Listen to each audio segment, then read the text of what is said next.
Well, as per everyone's request, we will be doing Chapter 11, Network Performance and Recovery.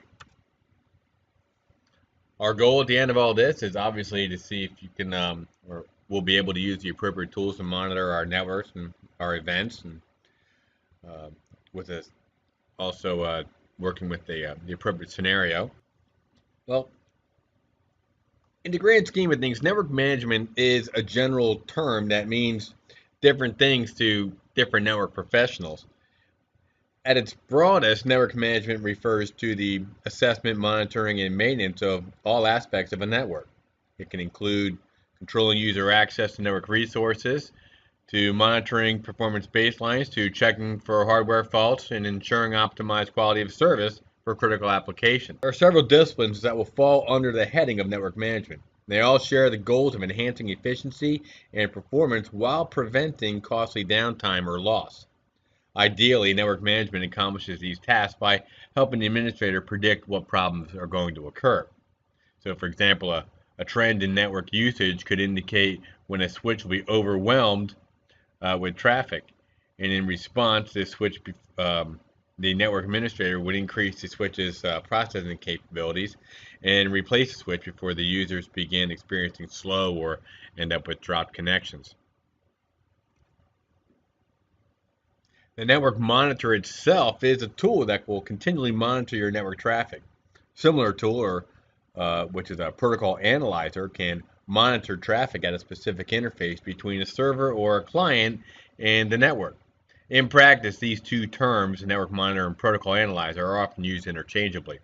However, they do differ significantly when it comes to the kinds of data you can expect to gather with each tool. So think about the difference between monitoring the traffic on a single that a single device encounters uh, on its connection to the network versus monitoring devices and traffic patterns throughout a particular network. So if we take a look, for example, Spicework is a different type of network monitoring software because it can be configured to monitor multiple devices on a network at one time, where Wireshark is a type of protocol analyzer because it monitors traffic on an interface between a single device and the network. Wireshark or other monitoring applications running on a single computer connected to a switch doesn't see all the traffic on the network. It only sees the traffic the switch sends to it, which includes broadcast traffic and traffic specifically addressed to the one computer.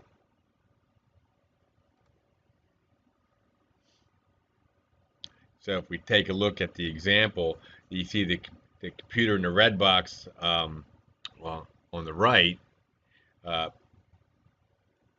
has a protocol analyzer, which is just monitoring specific traffic. To track more of the network traffic, you can use one of the other methods, um, which are also shown here. Now we have wireless monitoring, uh, which is running monitoring software on a computer connected wirelessly to the network. Now, for the computer to see all the traffic, its network adapter must support what we call promiscuous mode. And in promiscuous mode, a device driver directs the NIC to pass all wireless frames to the operating system and on the monitoring software, not just those broadcasts that are intended for that host. Usually, promiscuous mode is enabled in the monitoring application. And occasionally, you'll need to enable the feature through the operating system. So for Windows, uses the NIC's properties box for device manager, from the device manager. Another thing that we could do would be called port mirroring. Now, in port mirroring, you program a switch to use the port mirroring mode, whereby all traffic sent to any port on the switch is also sent to the mirrored port. Then you connect that port to a computer running the monitor software. In inline monitoring, you install a device called a network tap or test access point or packet sniffer in line with network traffic.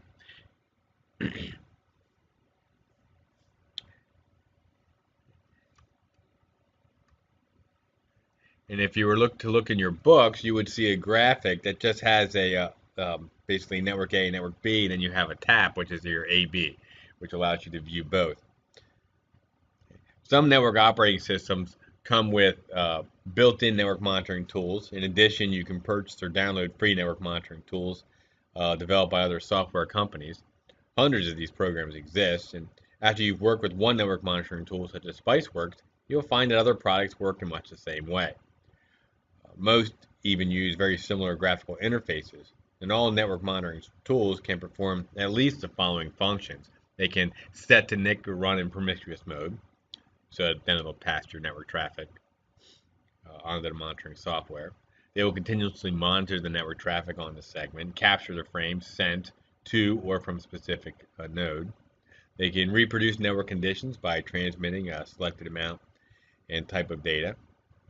They can generate statistics about network activity. So, for example, what percentage of the total frames transmitted on a segment are broadcast frames. Some network monitoring tools can also perform the following functions. They can discover all network nodes on a segment. They can establish baseline, including performance, utilization rate, and so on. They can track utilization of network resources such as bandwidth and storage, and device resources such as CPU or memory usage, and present all this information in the form of graphs and or charts.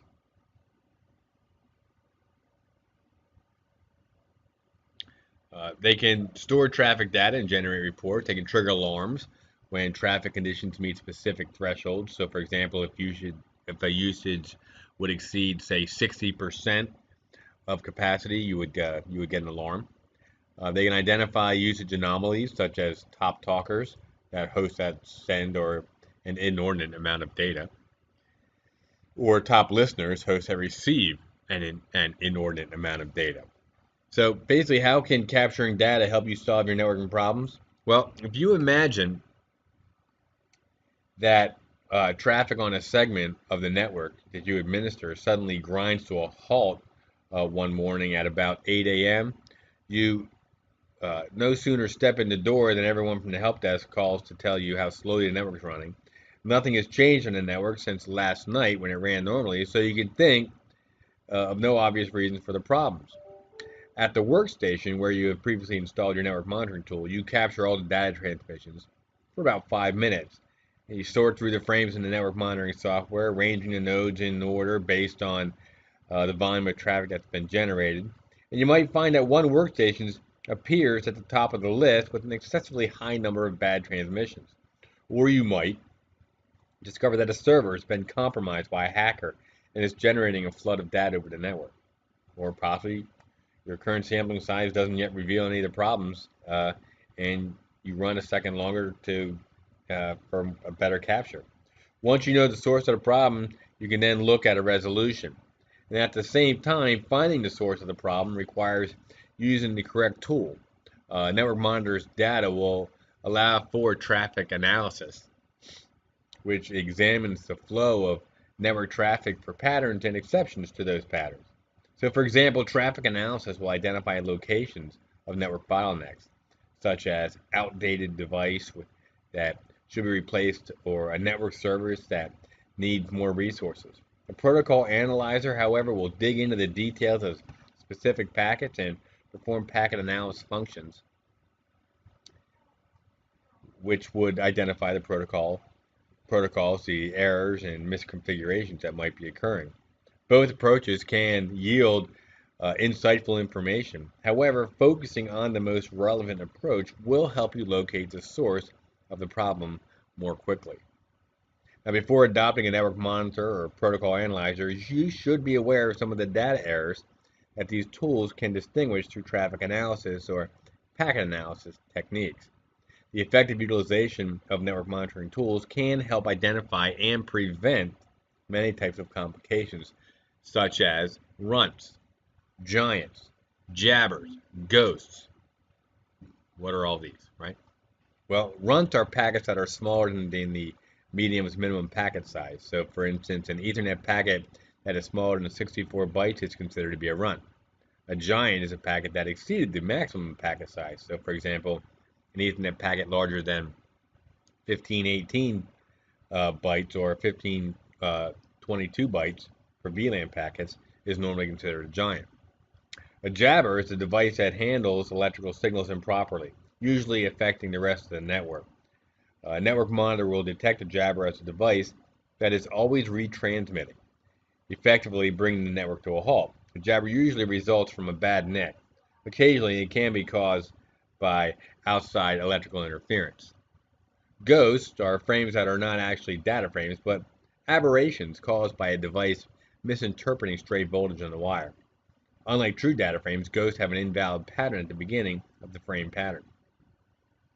Packet loss is due to an unknown protocol, unrecognized port, network noise, or some other anomaly. Lost packets never arrive at their destination. A discarded packet are packets that arrive at their destination but are then deliberately discarded or dropped because of issues such as buffer overflow, latency, bottlenecks, or other forms of network congestion delayed from beyond their usual time frame. A discarded packet is often referred to as a discard. Interface resets, repeated resets of the connection, resulting in low quality utilization caused by an interface misconfiguration. Faults and conditions that exceed certain thresholds can trigger alerts, and those alerts might generate notifications to IT personnel, depending on the software used. These notifications might be transmitted either email or text message, or they can automatically prompt support ticket generation. They can also be recorded by system and event logs. Many devices, such as routers, switches, servers, and workstations, come with embedded event logging tools of various types and will store logs within their own systems. Other tools collect log entries from devices across the network.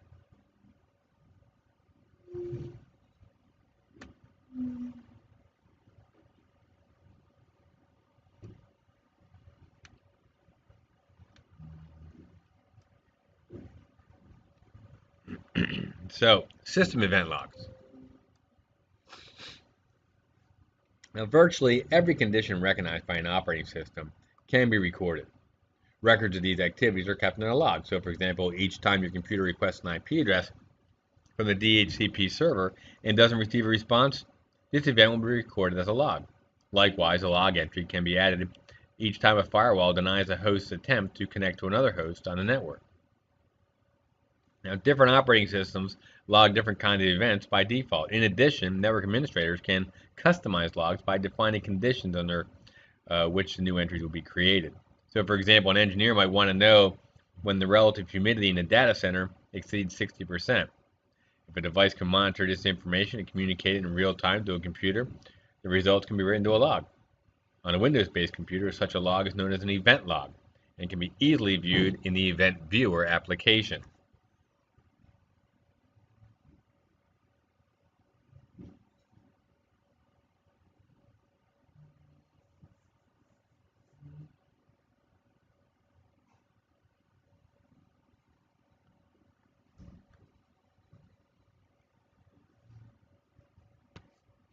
Similarly, or similar information is routinely recorded by computers running Linux or Unix via the syslog utility. It's a standard for generating, storing, and processing messages about events on the system. It describes methods for detecting and reporting events and specifies the format and contents of these messages. It also defines two possible roles for computers generating the log events. One is obviously it's going to be a generator, and the other is going to be the collector. The generator, the computer that is monitored by a syslog compatible application and that issues the event information, and then the collector is a computer that gathers the event messages from the generators. The syslog standard for also establishes levels of severity for every logged event. For example, a 0 indicates an emergency situation, where a 7 points to specific information that might help by debugging a program. Now, bear in mind that syslog utilities doesn't alert you to any problems, but it does keep a history of the messages issued in the system. It's up to you to monitor the system and log for those log errors, or filter log or filter log data to monitor your packet flow when troubleshooting a problem, or for checking patterns and that might indicate developing problems. Most Unix and Linux desktop operating systems provide a GUI application for easily reviewing the filtering the information in the syslog. Other applications are available for sifting through syslog data and generating reports. Using the information collected in the event logs and system logs for fault management requires thoughtful data filtering and sorting. After all, you can't assume that all the information on these logs points to a problem, even if it is marked with a warning. For example, you might have typed your password incorrectly while trying to log onto your computer, thus generating a log entry. Keep in mind, however, that sometimes seemingly innocuous information turns out to be exactly the data you need to diagnose a problem. So as you saw in the on-the-job story in the beginning of the book, uh, everything needs to be sifted through accordingly. Now, we've already discussed about logs that are created and managed on individual devices. Organizations often use enterprise-wide network management systems to perform similar logging functions on an entire network. Hundreds of such tools exist, all rely on similar architecture, in which the following entities work. One of them, NMS, or Network Management System Server, where we have at least one network management console, which may be a server or a workstation, depending on the size of the network. It collects data from multiple managed devices at regular intervals in a process called polling. Now, that managed device, which is any network node monitored by the network management system, each managed device may contain several managed objects, which is any characteristics of a device that can be monitored, including components such as processor, memory, hard disk, a NIC, or other intangibles such as performance or utilization. Each managed object is called an OID, or an object identifier. We also have a network management agent,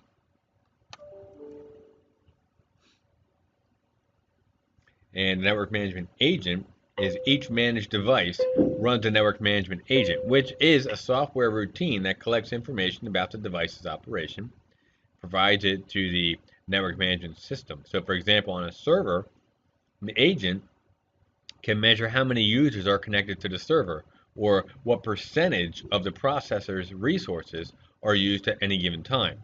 So as not to affect the performance of a device while collecting information, agents demand minimal processing resources. And then it all comes back to the MIB, which is a list of objects managed by the network management system, as well as the descriptions of these objects. They are kept in the management information base, which is the MIB, and the MIB also contains data about object performance in a database format that can be mined and then analyzed. The MIB is designed in a top-down hierarchical tree structure where the root itself would just be unnamed. Agents communicate about managed devices via any one of several application layer protocols. Now, on a modern network, most agents use SNMP, which is a simple network management protocol. Now, if you recall that SNMP is part of the TCP/IP suite and is typically run over UDP on ports 161 and 162, though it can be configured to run over TCP. There are three versions that exist, version 1, 2, and 3. Simple Network Management Protocol version 1 is the original version, came out in 1988, but it was limited in its features and eventually evolved into version 2. Increased performance and slightly better security, which then evolved into version 3, similar to 2, but adds authentication, validation, and encryption for messages exchanged between the managed devices and the network management console. 3 is the most secure version of the protocol. However, some administrators have hesitated to upgrade to 3 because it does require more complex configuration. Therefore, 2 is still widely used. Most, but not all, network management applications support multiple versions of SNMP. There are a few key SNMP messages used to communicate between the network management system and the managed devices. Simple things like the SNMP GET request. Here, the network management system sends a request for data to the agent on a managed device. You have the GET response. The agent sends a response with the requested information, and then the GET next is the NMS might then request the next row of data in the MIB database. The SNMP walk, with this one command, the NMS can issue the equivalent of a sequence of SNMP GET next messages to walk through sequential rows in the MIB database. And then the trap. An agent can be programmed to detect certain abnormal conditions that prompt a generation of SNMP trap messages, where the agent sends the NMS unsolicited data once the specified conditions on the managed device are met.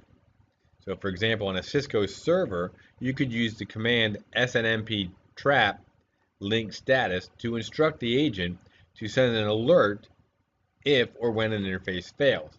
The trap can then later be disabled with the command no SNMP trap link status.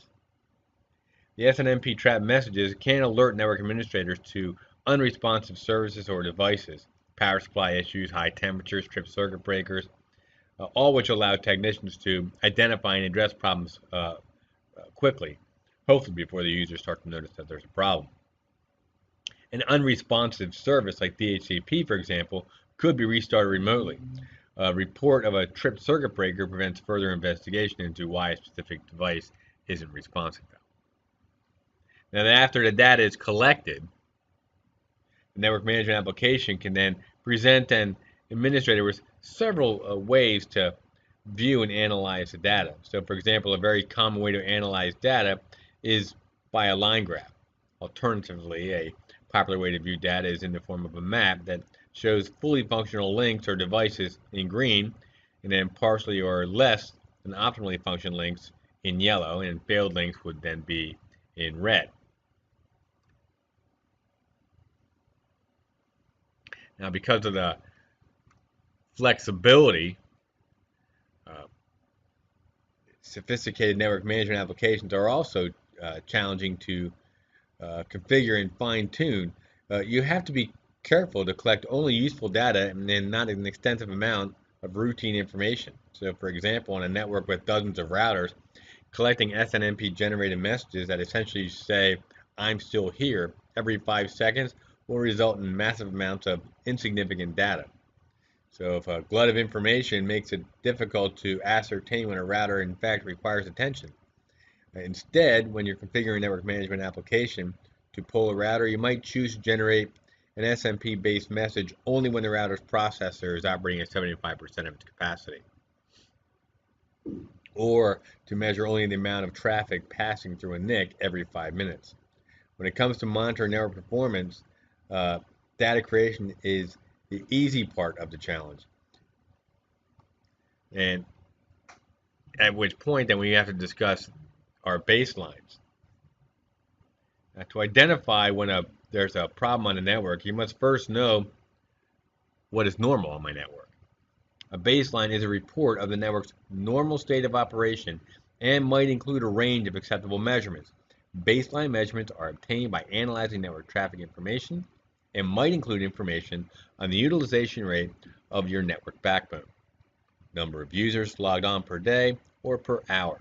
Number of protocols that run on your network. Statistics about errors such as runts, jabbers, and giants. Frequency with which network applications are used, or information regarding which users take up most bandwidth.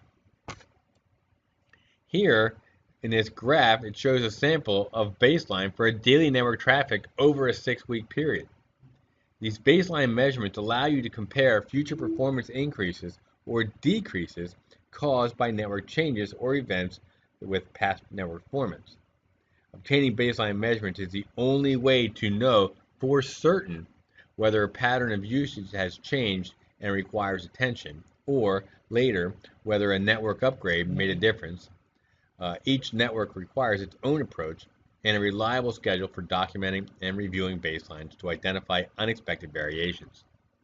The elements that you measure and monitor depend on which functions are most critical to your network and its users. So for instance, suppose your network currently serves 500 users and that your backbone traffic exceeds 50% capacity at 10 a.m. and 2 p.m. each business day. That pattern constitutes your baseline. Now suppose that your company decides to add 200 users who perform the same types of functions on your network. The added number of users equals 40% of the current number of users. Therefore, you can estimate that your backbone's capacity should increase by approximately 40% in order to maintain your current service levels. The more data you gather while establishing your network's baseline, the more accurate your prediction is going to be. Network traffic patterns can vary considerably over time and must account for two major factors. Normal variations throughout the day, week, month, and even for different seasons. For example, a large retail company will have significantly busier traffic during the holiday seasons, and this is completely normal for that network. Changes to the network that might be unpredictable in resulting impact. So, for instance, the preceding example assumed that all new users would share the same network usage habits as the current users. In fact, however, the new users might generate a great deal more traffic or a great deal less network traffic. So how do you gather your baseline data for your network? Well, several software applications can perform the baselining for you. These applications range from freeware available on the internet to expensive, customizable hardware and software combination products. Before choosing a network baselining tool, determine how you're going to use it. And if you manage a small network that provides only one critical application, an inexpensive tool may suffice. If you work on a WAN with several critical links, however, investigate purchasing a more comprehensive package. The baseline measurement tool should be capable of collecting the statistics needed. So, for example, only a sophisticated tool can measure traffic generated by each node on the network, filter traffic according to types of protocols and errors, and simultaneously measure statistics from several different network segments. Once you've gathered this data, analyze the data for typical rates of utilization and failure. Some of the more common performance metrics might be utilization, which refers to the actual throughput used as a percentage of available bandwidth. No network should operate at a maximum capacity. Identify patterns of utilization and ensure that available bandwidth accounts for utilization spikes. Also, we want to discuss error rate,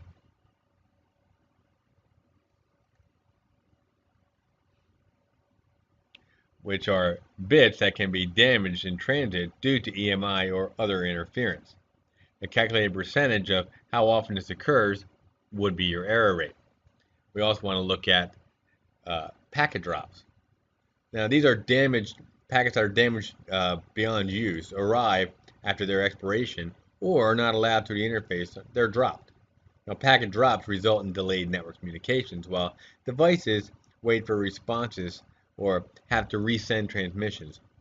Knowing what's normal for your network will help you identify problems when packet drop rates vary. And jitter. All packets experience some latency. When successive packets experience varying amounts of latency resulting in their arriving out of order, the user experience is degraded. This is called jitter, a problem that can be addressed through traffic management techniques, which we're going to discuss next. Next thing that we need to discuss is managing network traffic. Now, after you've begun collecting data on your network's traffic patterns and established some reliable baselines, you're ready to monitor your network status on an ongoing basis. And it makes changes to best meet the needs of your network users. The process includes two major factors. One is performance management. Now, monitoring how well links and devices are keeping up with the demands that are placed on them. That's performance management. Fault management is detecting and signaling of a device, the link or component faults to um, accomplish both fault and performance management, network admins have to respond to errors as needed and then tweak device and network configurations to optimize their performance. So let's look at what kinds of optimizations that can be made. Traffic management. So when a network must handle high volumes of traffic management, or high volumes of network traffic, users benefit from a performance management and optimization technique known as traffic shaping, which is also called packet shaping. It involves manipulating certain characteristics of the packets, the data streams, or connections to manage the type and the amount of the given traffic that is traversing a network or interface at any moment. Now, its goals are to ensure timely delivery of the most important traffic while optimizing performance for all users. Traffic shaping can involve any of the following: delaying less important traffic, increasing the priority of important traffic, limiting the volume of traffic, and limiting the momentary throughput rate for an interface. Now, the last two techniques uh, belong to a category called traffic policing. So, for example, an ISP might impose a maximum on the capacity it will grant a certain customer. It prevents the customer from tying up more than a certain amount of the network's overall capacity.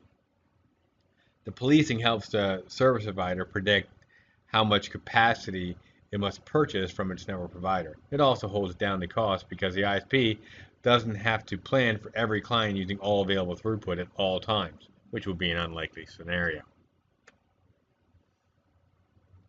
This illustration shows how traffic might appear on an interface without limits compared to an interface with limits that are subject to traffic policing. A controversial example of shaping that came to light in 2007 was Comcast, one of the largest internet service providers in the United States, was found to be clandestinely discriminating against certain types of traffic. So for users uploading files to a P2P or peer-to-peer network such as BitTorrent, Contact was interjecting TCP segments with the reset fields. These segments were spoofed to appear as if they originated from the accepting site, and they cut the connection as the user attempted to upload files. Soon, customers figured out the pattern and used monitoring software such as Wireshark to reveal the forged TCP reset segments. They complained to the authorities that Comcast had violated their user agreement. The FCC investigated and upheld the customer's claims and ordered Comcast to stop the practice. In the past several years, many ISPs have used traffic throttling to slow down high bandwidth users. It isn't necessarily a bad thing so long as all interested parties are aware of what's going on. And in fact, some ISPs use traffic shaping to temporarily increase a busy user's bandwidth without negatively affecting other users. Several types of traffic prioritization, that is, treating more important traffic preferentially, do exist. Uh, Software running on a router, multi-layer switch, gateway server, or even client workstation can act as a traffic shaper by prioritizing traffic according to any of the following protocol or characteristics: protocol, IP address, user group, diff-serve flags in an IP packet, VLAN tags, and service or applications. Now, depending on the traffic prioritization software, different types of traffic might be assigned priority classes such as high, normal, low, or slow.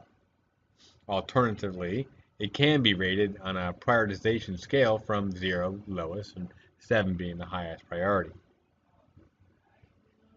Some types of network traffic contribute more significantly to the overall volume of traffic than other types do.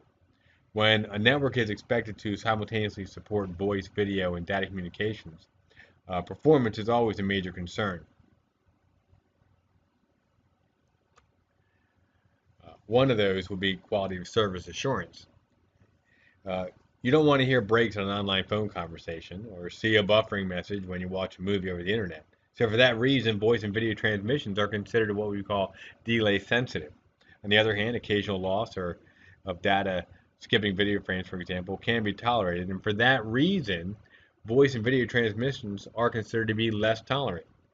Typical web surfing might not present much of a challenge for available network bandwidth. However, streaming movies, voice, and video calls are a challenge and do use up a lot of our network bandwidth. To manage these demands, network administrators have to pay attention to a network's quality of service, which is a group of techniques for adjusting the priority a network assigns to various types of transmissions. The network administrators need to be aware of the applications used on a network, including the application protocols that they use and the amount of bandwidth that they require. From the point of view of a person watching a movie online, optimized QoS translates into an uninterrupted, accurate, and faithful reproduction of audio and visual input. For someone competing in online games, high priority on gaming traffic gives quick and accurate responsiveness to gameplay in addition to high quality audio and visual experience. Network engineers have developed several techniques to address the quality of service related challenges inherent in delivering high bandwidth network services. Differentiated services, or DiffServ, is a simple technique that addresses quality of service issues by prioritizing traffic at layer 3, the network layer. They take into account all types of network traffic, not just the time-sensitive services such as voice and video. That way, you can assign voice streams a high priority and at the same time assign unessential data streams, for example, an employee surfing the internet on his lunch hour, a low priority. The technique offers protection from time-sensitive prioritized services. In IP version 6 packets, DiffServ uses a similar field known as traffic class field. The information in both IPv4 and IPv6 packets indicates to network routers how the data stream should be forwarded. There's two types of forwarding: expedited forwarding and assured forwarding. Expedited is a data stream is assigned a minimum departure rate from a given node. This technique circumvents delays that slow normal data from reaching its destination on time and in sequence. Assured forwarding, we have different levels of router resources, can be assigned to data streams. Assured forwarding prioritizes data handling, but provides no guarantee that on a busy network, messages will arrive at the same time and in sequence.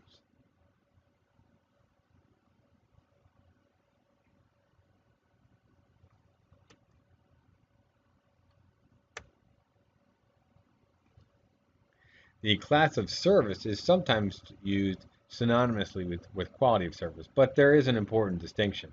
The term quality of service refers to techniques that are performed at various OSI layers via several protocols. By contrast, the class of service refers only to techniques performed at layer 2 on Ethernet frames and is one method of implementing quality of service. It is most often used to more efficiently route Ethernet traffic between VLANs. Frames that have been tagged or addressed to a specific VLAN contain a 3-bit field in the frame header called a PCP, or priority code point. The class of service works by setting these bits to one of 8 levels ranging from 0 to 7.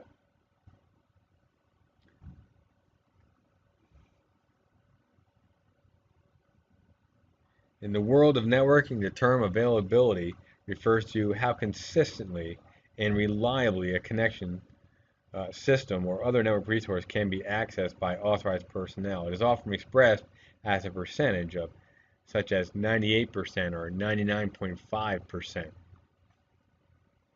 And the term high availability refers to a system that functions reliably nearly all the time. A server that allows staff to log on and use its programs and data 99.999% of the time is significantly less available. Is considerably highly available, whereas one that can only function 99.9% of the time is significantly less available. In fact, the number of nines in a system's availability rating is sometimes referred as colloquially as 4 nines, which is 99.9%, 3 nines, 99.9%. You might hear a network manager use the term in a statement such as, we're a 4-9 shop. Now, this could be an impressive track record for a small ISP or a school's learning management system. For a hospital network, however, where lives are at stake, 4 nines likely wouldn't be enough. So if we were to consider availability and downtime, 99% means that over 1 year's time, you're down 87 hours, 39 minutes, in 29 seconds. As opposed to if you're a 4.9 shop, your network might be down 52 minutes and 35 seconds a year, 8 seconds a day. If you're a 5.9 shop, you're only down 0.4 seconds a day, 26 seconds a month, or 5 minutes and 15 seconds an entire year. On a computer running Linux or Unix, you can view the length of time your system's been running with the command uptime. On a Windows system, the uptime can be found in the Task Manager. A key factor in maintaining the availability of network resources is the fault tolerance, or capacity for a system to continue performing despite an unexpected hardware or software malfunction. The key to fault tolerance in network design is supplying multiple paths that data can use to travel from any one point to another. To better understand the issues related to fault tolerance, it helps to know the difference between failures and faults. A failure is a deviation from the specified level of system performance for a given period of time. So in other words, a failure occurs when something doesn't work as promised or as planned. A fault is a malfunction of one component of the system. A fault can result in a failure. For example, the fault that caused your car to break down might be a leaking water pump. The goal of a fault-tolerant system is to prevent faults from progressing to actual failures. Fault tolerance can be realized in varying degrees. The optimal level of fault tolerance for a system depends on how critical its services and files are to productivity.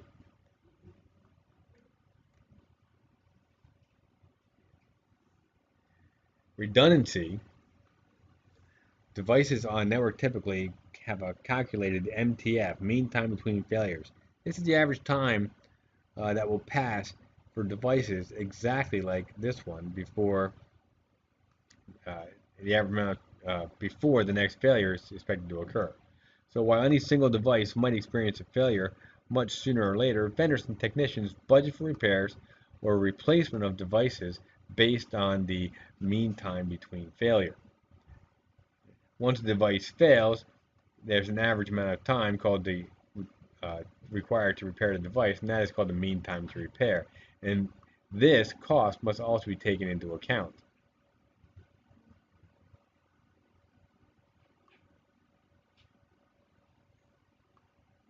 So the main disadvantage of redundancy is its cost.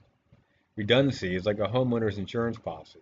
You might never need to use it, but if you don't get it, the cost when you need it can be much higher than your premiums. Redundant ISP services, for example, can be fairly costly compared to the cost of a business of not having internet access if a trunk line is severed. However, the additional WAN interface might make sense, so as a general rule, you should invest in connection redundancies or any connection that is absolutely necessary.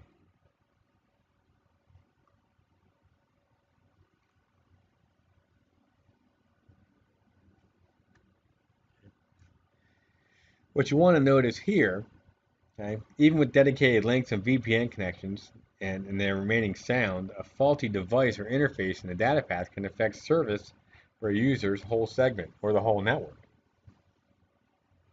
Notice that the many single points of failure in the arrangement that's depicted in the top one, 1112. So for example, if a backhoe accidentally cuts a cable during a road construction, any of the critical nodes in the following list could then suffer a fault or a failure and impair connectivity or performance. Firewall, router, CSU, DSU, multiplexer, or switch. The bottom figure, figure 1113, illustrates a network design that ensures full redundancy of all the components linking two locations via T1.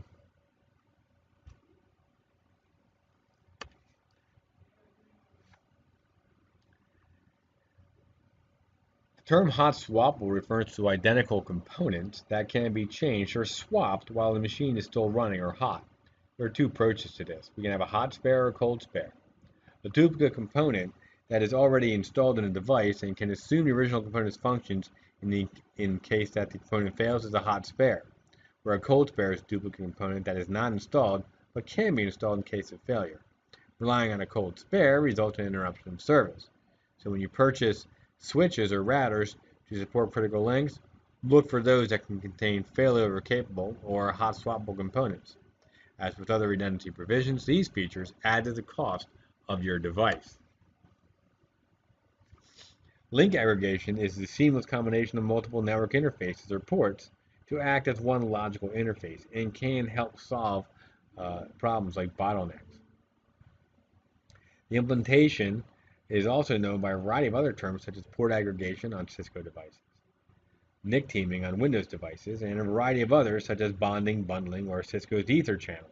Regardless of the terms used, link aggregation causes two or more NICs to work in tandem, handling traffic between two or more devices, usually on switches or servers. The term load balancing, which is the distribution of traffic over multiple components or links, to optimize performance and fault tolerance. So there would be something called link aggregation.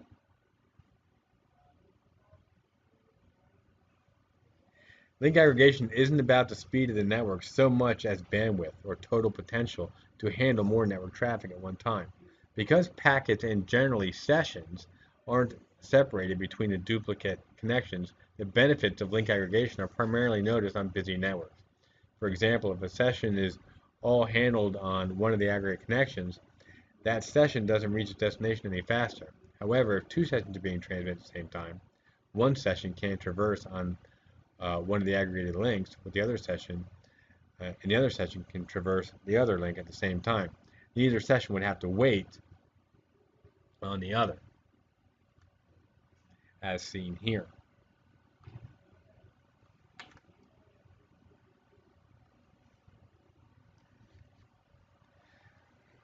Um, as link aggregation protocol will automatically reconfigure active links to compensate. In reality, this is the most common configuration for all ports involving link aggregation and provides the most protection against link misconfigurations or failures.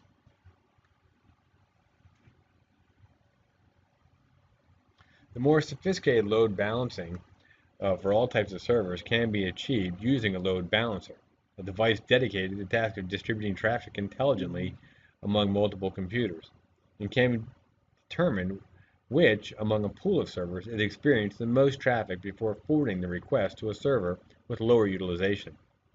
This server might be configured as a cluster. Now, clustering refers to the technique of grouping multiple devices so they appear to be a single device to the rest of the network. Clustering can be configured with groups of servers, routers, or applications, although it usually accompanies load balancing. It doesn't have to.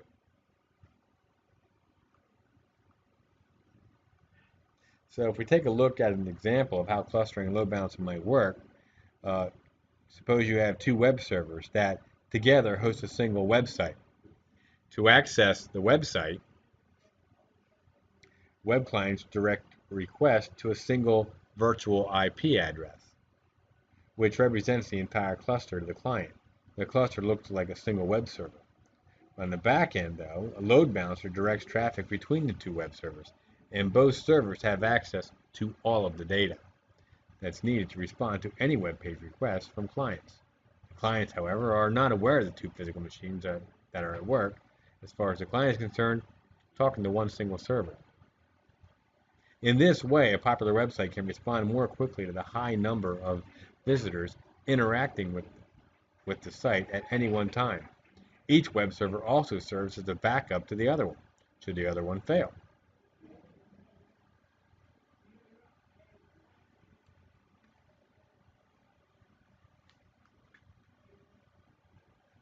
Now, clustering servers is used in many different ways to pool resources on a network. Another scenario is when pooling servers that most VMs in a server cluster. The VMs are then configured with varying amounts of redundancy to provide fault tolerance in the event that one server fails. This can also allow for, and in fact necessitates, more efficient networking solutions between the VMs. Now recall that VMs connect to a network via a virtual switch that exists in the host's hypervisor. In a server cluster, a single distributed virtual switch can service VMs from across multiple hosts, And this is called distributed switching. Now, it centralizes control of the VM, simplifies network operations, and minimizes the chances for configuration errors. To do this, an agent is installed on each physical host and is then controlled by a supervisor's module in the distributed switch. Next thing we want to discuss is data and backup. Now remember, and I've said this many times, you're only as good as your last backup, and a backup is a copy of the data or programs and files created for archiving or safekeeping. Maintaining good backups is essential for providing fault tolerance and reliability. Okay. Step 1 is to decide what to back up. Step 2, select your backup methods: cloud, third-party vendors, um, on-site backups, tape backups. Verify that backup hardware and software are compatible with your existing network. Make sure your hardware, make sure your backup software uses data error checking techniques. Verify your backup storage media. Be aware of how your backup process affects system and network performance. Um, then step 3, you need to decide what types of backups will be done regularly. Full backup, which backs up everything every time the backup is done. An incremental backup backs up only data that has changed since the last full backup. And a differential backup is backups the data that has changed since the last full backup, which will take up more space. So the full backup and incremental is the one that uses up the least amount of space. Step 4, decide how often backups are needed. Step 5, develop a backup schedule. And step 6 is regularly verify the backups are being performed from time to time, depending on how often data changes and how critical the information is. You should attempt to recover some critical files from your backup media and run a test. Many network admins attest that the darkest hour of their career was when they were asked to retrieve critical files from a backup and found out that no backup was in place. And I can attest to that one. Data backups provide a way to recover data that is lost. Backups contain one or more complete copies of the data and are stored in a separate location and are usually saved in different format and or media than the original site.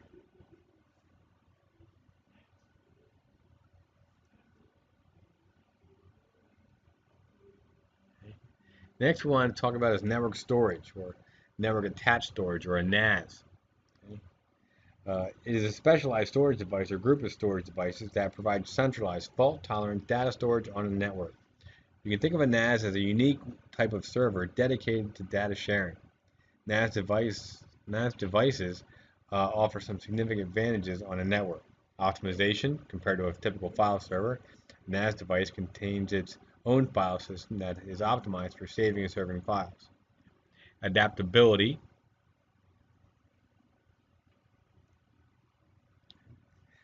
Because NAS devices can store and retrieve data for any type of client, providing that the client runs TCP/IP, NAS is appropriate for networks that use a mix of different operating systems. And expansion. NAS hardware can be easily expanded without interrupting service. You can physically install a new hard drive without shutting down the system. The NAS device recognizes the added storage and immediately adds it to its pool of available reading and writing space. A NAS server's pool of storage space is provided by multiple hard disk drives. These disks can be configured in the form of a RAID, which is a redundant array of inexpensive disks, or a redundant array of independent disks.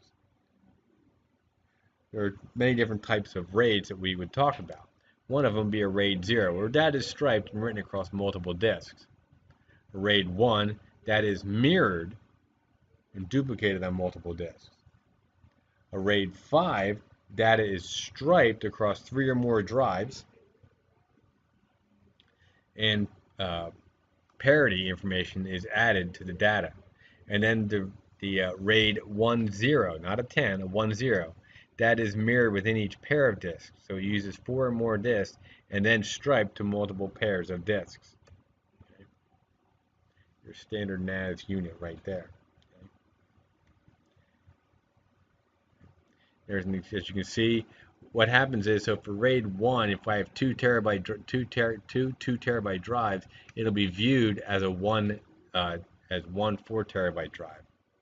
If I have two terabyte drives on RAID 1, I'll have all my data on one drive and an exact copy of it on the other drive.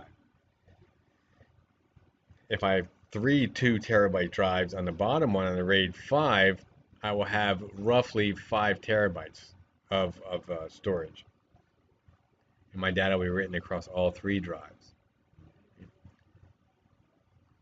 And then the way that the RAID 1.0 works is I have 2 drives that are the same, 2 sets of drives that are the same, and then we mirror those to each other.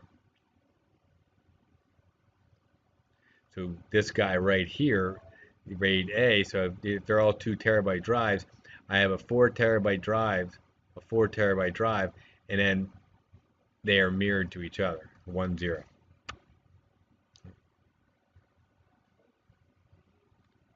Large enterprises that require even faster access to data and larger amounts of storage prefer a storage area network, whereas a NAS is a device or a group of devices attached directly to a network switch. SAN is a storage area network, a distinct network of storage devices that communicate directly with each other and with other networks. Your typical SANs are extremely expensive and are usually in the hundreds of thousands of dollars. Fiber channel is a storage networking architecture that runs separately from Ethernet networks to maximize speed of data storage and access. Although fiber channel can run over copper cables, fiber optic cable is more commonly used. Fiber channel requires special hardware, which makes it a more expensive storage connection technology.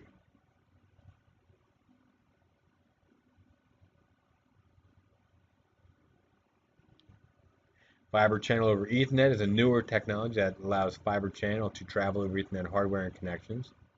To do this, the fiber channel frame is encapsulated inside a fiber channel over Ethernet frame, which is then encapsulated inside an Ethernet frame.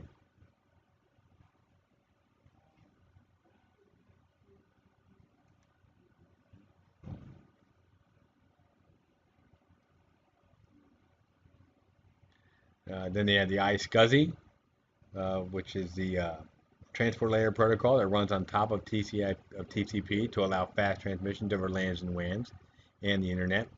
It can work on a twisted pair connection Ethernet network that works with ordinary Ethernet NICs. It's an evolution of SCSI, which is Small Computer System Interface, which is a fast transmission standard used by internal storage drives and operating systems and file servers. And then the InfiniBand, like fiber channel, requires specialized network hardware. Although it's very fast, InfiniBand tends to serve a few niche markets rather than being widely available. It falls on the difficult end of the installation and configuration spectrum and runs on an expensive side as well.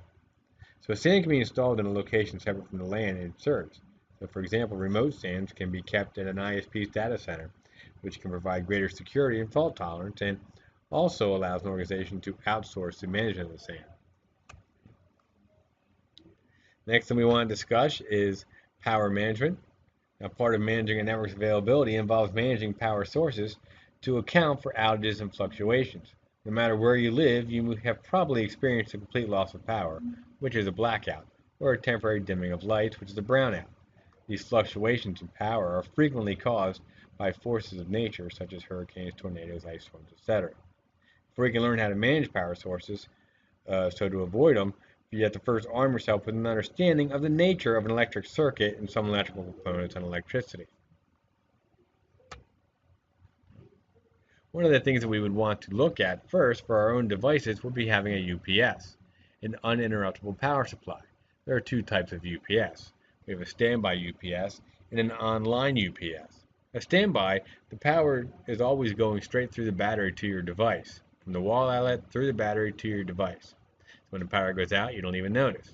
Or an online UPS, the power goes from the wall outlet around the battery to your device, and then when there's a drop in power, a failure in power, the online battery will kick in and bring you up that way.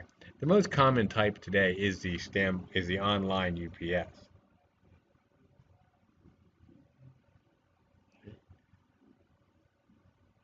To decide which UPS is going to be right for you, you want to consider the amount of power that you're going to be needing, how long you need your device to stay up and running, okay, and what type of line conditioning that we're going to be needing.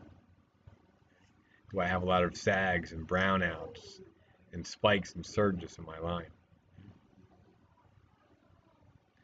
Power redundancy is always a good one. Also using test generators, uh, which is a backup source, typically either gas powered of some sort, whether it be a liquid fuel like diesel or a propane gas or natural gas. Okay. Generators can be combined with large UPS to ensure that clean power is always available. If an organization relies on a generator, fuel levels and quality of fuel should be checked regularly, and also understand that in many cases, uh, generators typically take a few seconds to kick on, so it's good to keep those backed up with a UPS at all times. So how much power do you need? Well, the more power required by your device, the more power the UPS is going to need. So electrical power is measured in volt amperes, also called volt amps. Uh, the VA, volt amps, is the product of the voltage and current measured in amps of the electricity on the line. So to determine approximately how much VAs your device requires, you can use the following conversion. 1.4 volt amps equals 1 watt. A desktop computer, for example, uses a 200 watt power supply and therefore requires a UPS capable of at least 280 volt amps to keep the CPU running in case there's a blackout. Now, a medium-sized server with a monitor and external tape drive might use 402 watts, thus requiring the UPS be capable of delivering at least 562 volt amps. And determining your power needs can be a challenge, so you must account for your existing equipment and consider how you might upgrade and support devices over the next few years. And then consider consulting your equipment manufacturer to obtain recommendations on your power needs. You also got to determine how long you want to keep this device running. The longer you anticipate needing a UPS to power the device, the more powerful a UPS might be or must be. So, for example, a medium-sized server that relies on 574 VA UPS to remain functional for 20 minutes, you'll need 1100 VA UPS to remain functional for 90 minutes. To determine how long your device might require power for UPS, you have to research the length of typical power outages in your area. Line conditioning would be a UPS should offer suppression and protection for surges and brownouts and sags and spikes. Right? And of course, with everything, it's how much money you have to spend. So the price for a good UPS is going to vary depending on the unit size and extra features. A relatively small UPS can power a server for up to 5 to 10 minutes, might cost, you know, roughly up to $300, where a large UPS that can power a sophisticated router for 3 hours might cost up to $5,000. Okay? So, as with other larger purchases, you might want to research several UPS manufacturers and their products before selecting a UPS, and make sure that the manufacturer provides a warranty and lets you test the UPS with your equipment. Testing your UPSs with your equipment is an important part of the decision-making process. Manufacturers are APC, Emerson, Falcon, and also Tripp Lite. When we're talking about generators, a generator serves as a backup power source, providing power redundancy. And as I said earlier, they're going to run on either natural gas, propane, they can run on steam. But please remember, generators typically kick in a few seconds um, after the power goes out. So it's best to have a UPS and a generator in your system. Right? When we're looking at response and recovery, we want to remember just a couple simple things here and a couple definitions. One of those, despite every precaution that you might take, there's going to be a problem. Something's going to happen or can happen. So training and preparation can make all the difference in your company's ability to respond and adapt to these situations. In order to be prepared, we need to discuss the spectrum of the possibilities and how you can anticipate your networks and users' needs in these various situations. One, an incident. An incident is any event, large or small, that has adverse effects on your network's availability or resources. This could be a security breach, such as a hacker gaining access to a user's account, an infection, such as a worm or a virus, or an environmental issue like a fire or a flood. A disaster is an extreme type of incident involving a network outage that affects more than just a single system or a limited group of users. Each of the possibilities requires advanced preparation by a team of people and should have policies in place to reduce the amount of confusion, chaos, and mistakes when handling uh, when, when handling any of these disasters or incidents. You need to have a policy in place, something specifically that defines the characteristics of the event, uh, and then the different types of actions that will need to be taken. Um, an incident has 6 total stages to it. Preparation is one. The response team brainstorms possible incidents and plans and procedures for handling them. Um, Detection and identification, because security and environmental alarm systems can detect incidents of all kinds. Staff not directly involved with an incident uh, response uh, uh, response planning are educated about what qualifies as an incident so that they know and can identify the potential problem. Any system or staff alerts are routed to assigned personnel to determine whether the event requires escalation. That is, should it be recognized as something bigger, or how are we going to handle it? Stage 3 would be containment, where the team works to limit the damage. Remediation, the team finds out what caused the problem and begins to resolve it so no further damage occurs. Then there's recovery, where the operations return to normal as affected systems are repaired and put back into operation. And then the last piece is review what happened and see if there's any modifications that you need to do to make things better. Within all of these things, we need to have a couple different, people on our team. Someone, a dispatcher, person who calls um, on call first, who notices the alerted problem and then get to hold everybody. You need to have your technical support specialists, people who are designed or trained in solving the problems as quickly as possible. You need to have somebody in charge, so you need to have a manager to coordinate all the necessary personnel and resources. And then, depending on the size of your company, you might need a special public relations specialist to handle uh, how we're going to communicate this out to everybody who's been impacted. Next is the disaster recovery planning. And there's a whole career just in disaster recovery. And disaster recovery is the process of restoring your critical functionality and data after an outage that affects more than a single system or a limited group of users. A disaster recovery plan accounts for the worst case scenarios, from a far-reaching hurricane to a military terrorist attack. It should provide contingency plans for restoring or replacing the computer systems, power, telephone system, paper-based files, you name it. Okay? And the biggest part of our disaster recovery plan is also to make sure that we have to ensure business continuity, which is the ability of the company to continue doing business with the least amount of interruption possible. Sections of a plan created or related to computer systems should include contact names and phone numbers of emergency coordinators, details on which data and servers are being backed up and how frequently backups occur, details on network topology, redundancy, and agreements with national service carriers, regular strategies for testing in your disaster recovery plan, and a plan for managing the crisis, including regular communications with employees and customers. Having a comprehensive disaster recovery plan lessens the risk of losing critical data in the case of extreme situations, and also makes potential customers and your insurance providers look more favorably on your organization.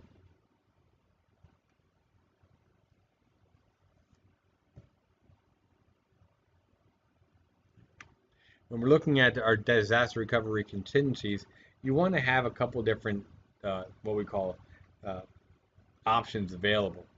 One of those would be what we call different recovery sites. Okay, so a cold site, we would have computers, devices, and connectivity necessary to rebuild a network, um, but they're not appropriately configured yet. They're just waiting for us to go in and do the work. It's your less expensive of the different sites. The next would be a warm site,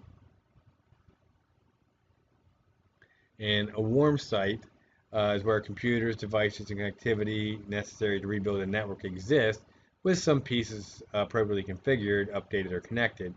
So, for example, a service provider that specializes in disaster recovery might maintain a duplicate of each of your servers in its data center.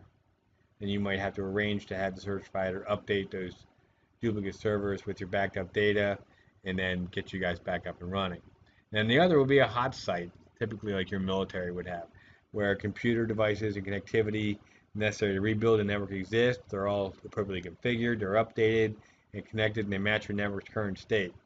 So one site goes down, the other site just takes over. Data preservation.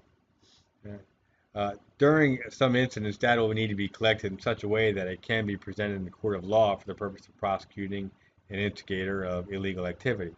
Some of the forensic data available for analysis can be damaged or destroyed if improperly handled. Ideally, one or more first responders would take charge in these cases. And the first responders are the people with training in or certifications that prepare them to handle evidence in such a way as to preserve its admissibility in court. However, it is critical that every IT technician in a company know how to safeguard sensitive information, log data, and other legal evidence until the first responders or incident response team can take over the collection of evidence. Every technician should be familiar with where a secure area would be to prevent contamination of the evidence. Okay? How to document the scene, creating a defensible audit trail, monitor evidence and data collection, record all items collected in for evidence, okay? And protect the chain of custody. All collected data must be carefully processed and tracked so it does not leave the official hands at any point in the forensics process. Okay. Monitor and transport of data and equipment. Generally, the incident response team is responsible for transporting all evidence to the forensics lab or other authority. And every item should be carefully documented to the exact same configuration. Carefully documented so the exact same configuration can be replicated in the lab.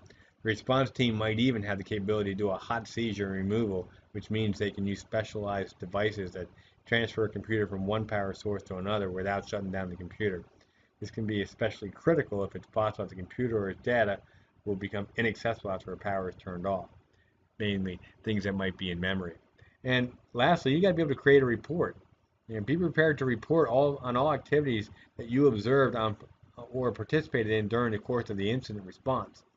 It's best to take notes along the way, write down your report in full as soon as possible after the event while it's still fresh in your mind. Policies alone can't guard against intruders. Network administrators must also attend to physical network design, network operating system vulnerabilities, as we've been talking about in all of our previous chapters. In summary, network management refers to the assessment, monitoring, and maintenance of all aspects of a network. Network Monitor is a tool that continually monitors network traffic. Virtually every condition recognized by an operating system can be recorded. And a list of managed objects and their descriptions is kept in a management information base. A baseline is a report of the network's normal state of operation and might include a range of acceptable measurements. Traffic shaping involves manipulating the characteristics of packets and their data streams or connections to manage the type and amount of traffic traversing a network. Quality of service is a group of techniques for adjusting the priority of priority and network assigns to various types of transmissions. The term availability refers to how consistently and reliably a file system or other network resource can be accessed by authorized personnel. Remember the term 4 nines, okay, 99.99%, 5 nines, 99.999%. Okay? A key factor is maintaining the availability of network resources and its fault tolerance. You're only as good as your last backup.